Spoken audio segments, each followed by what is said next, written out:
भाजपा अध्यक्षांच्या high profile मतदारसंघात Gen Z game changer ठरलाय। बांकीपूरमध्ये पोटनिवडणुकीत जनसुराज पक्षाचे प्रशांत किशोर यांचा ऐतिहासिक विजय झालाय, तर भाजपच्या उमेदवार नीरज कुमार सिन्हा यांना पराभवाला सामोरं जावं लागलं।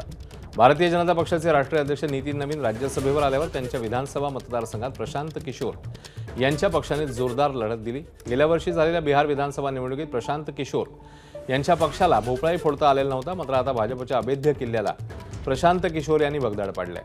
या विजयानंतर प्रशांत किशोर यांनी पंतप्रधान मोदींच्या धोरणांवर टीका करताना बिहारकडे लक्ष द्यावं अशी मागणी केली।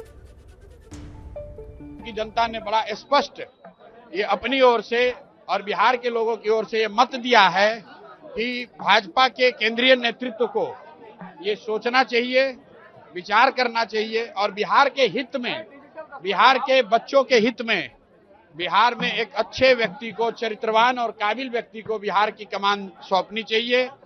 बिहार में हर हालत में शिक्षा हो, रोजगार हो, पलायन रुके, यही संदेश मैं इस जीत में देखता हूं।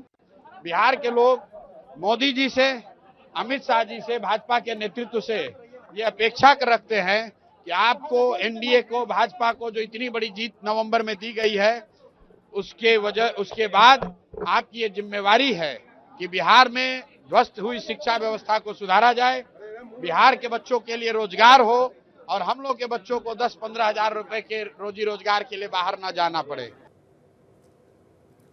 तर माजी मुख्यमंत्री पृथ्वीराज चव्हाणांनी नेमकं काय म्हटलं, काय प्रतिक्रिया दिली आहे ते बघूया।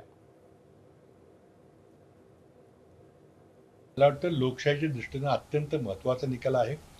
त्यामध्ये या एका निवडणुकीपेक्षा जास्त काहीतरी दडलेलं आहे। प्रशांत किशोर हे पहिल्यांदाच निवडणूक लढत होते, ते विजयी झालेले दिसतात। आता पहिल्यांदा मी त्यांचं हार्दिक अभिनंदन करतो आणि या निवडणुकीचा अर्थ आपल्याला अनेक दिवस काढावा लागेल आणि यातून मी जो अर्थ काढतोय तो एकच आहे की आज नरेंद्र मोदी सरकारच्या विरोधामध्ये वातावरण निर्माण झालेलं आहे। विशेषतः युवकांनी या निवडणुकीमध्ये भाजपच्या विरोधी मतदान केलेलं आहे, मध्य प्रदेशमध्ये आणि बिहारमध्ये। हा पुढच्या 2029च्या लोकसभा निवडणुकीच्या दृष्टीने अत्यंत महत्त्वाचा